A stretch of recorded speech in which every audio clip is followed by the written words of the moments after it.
having compassion one of another.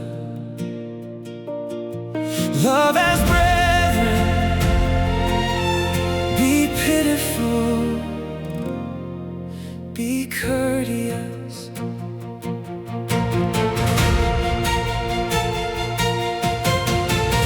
Not rendering evil for evil, or railing for railing, but contrariwise blessing,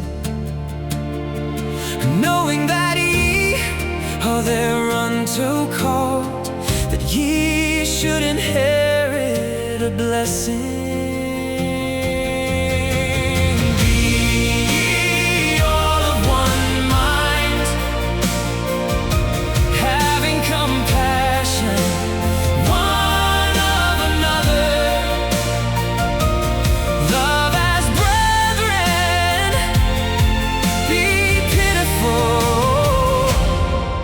Be courteous,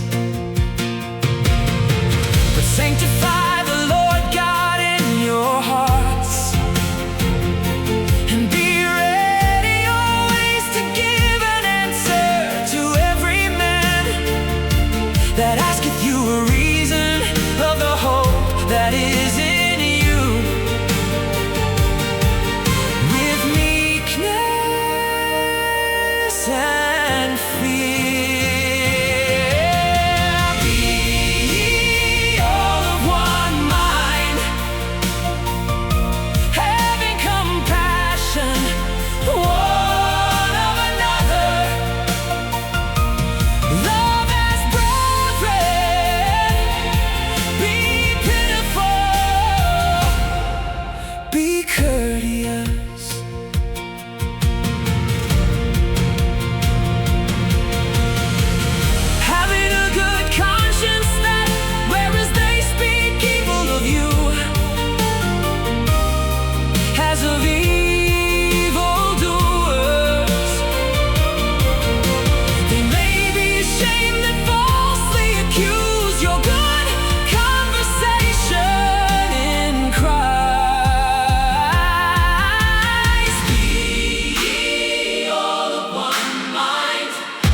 First Peter chapter 3.